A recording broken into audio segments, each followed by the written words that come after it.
Cyprian. We are going to talk about osmoregulation as our research topic. Under osmoregulation, we have two classifications of animals. First, we have stenohaline animals. These are animals that tolerate a narrow range of changes in the osmotic concentration of their environment. They include the marine crabs, freshwater fishes, planarians, and others. Two, we have the euryhaline animals. These are the animals that regulate a wide range of osmotic changes of their environment. They include the polychaete worms, the large vertebrates, and etc. etc. Three, we have the osmoconiformers. These are animals that change concentration of their body fluids to equal that of the external medium. Four, we have osmoregulators, are animals that maintain the osmotic concentration of their body fluids despite fluctuations in the external medium. Five, we have ionoregulators, animals that regulate specific ions at different concentrations from the medium concentration. For example, the colenterate urea regulates sulfate ions for buoyancy. Seven, we have the isosmotic organisms. These are organisms that have body fluid with similar concentration as that of the external medium.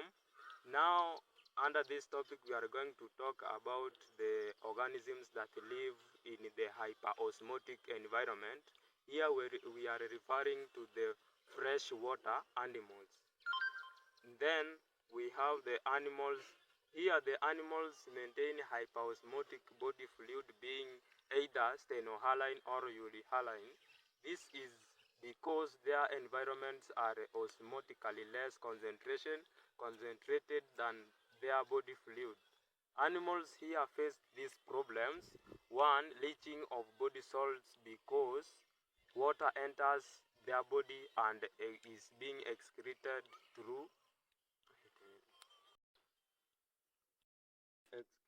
and it carries some salts within it. B, we have water tends to flow into the animal tissues because of the higher solute concentration inside. This is called osmotic flooding. The animals overcome flooding by 1. Reducing the permeability of their body surfaces, 2. Pumping out extra water, 3. Tolerate dilution of body fluids. How animals now compensate for salt loss. 1. The mitten crab can absorb ions from the ambient water by epithelial gills. 2. The prawns accumulate bromide and chloride ions when in solution and actively intrude sodium in concentrated solution. Now we have osmoregulation in fresh teleost fish. The major problem faced by this fish is water inflow. The fish solves this through 1. Produce copious dilute urine. Then we have large volume of urine causes substantial loss of solutes. Gills are slightly permeable to solute ions and the loss must be recovered by ion uptake. Osmotic regulation by amphibians. It's mostly through the skin. Then 3, we have hyperosmotic environment, marine animals. Here the environment is highly concentrated than the animal's body fluids. We have the marine invertebrates. Some of them have the same concentration with that of the environment, therefore no need of osmoregulation. Solutes or ions and water can be gained through drinking, diffusion through the gill integuments. Also, these water and ions can be lost through urine, diffusion across gills and integuments, and some through feces. We have the marine fish. For hagfish, there is light water exchange through gills and cutaneous. The gained water and ions can be gained through drinking and diffusion through gills and can also be lost through urine and feces. The marine teleost fish, they are hyposmotic and face the danger of water loss to the environment. They have large gills that are permeable to water and ions. They compensate for water loss through drinking and diffusion via the gills. The excess salts are lost through active transport. Their anatomical adaptations to compensate urine production are: 1. The kidney acts by secretion, constriction or closure of the neck segment of the tubules, glomerular reduction or absence because of reduced demands for filtration. Marine reptiles, they secrete salts using glands in the head. The glands contain concentrated fluids having primarily sodium and chloride in concentration higher than that of the sea. We have the marine birds. They include the penguins, flamingos, and herrings. These birds have paired nasal salt glands located along their nasal cavities. These glands contain the sodium and chloride salts. And we have now marine mammals. Milk producing mammals during lactation produce milk which has high concentration of fats and proteins. They also produce highly concentrated urine. Land animals face the problem of water loss through their body surfaces. They have solved this problem through reducing water permeable surfaces to drinking water, extrarenal excretion of salts, reduction of glomerular filtrate. And now we have the terrestrial invertebrates. The invertebrates include annelids, mollusks, and arthropods. The annelids lose water by evaporation from permeable integument. They avoid this by staying in humid microhabitats and being active after rain. The mollusks lose water through evaporation of their moist skin. And the arthropods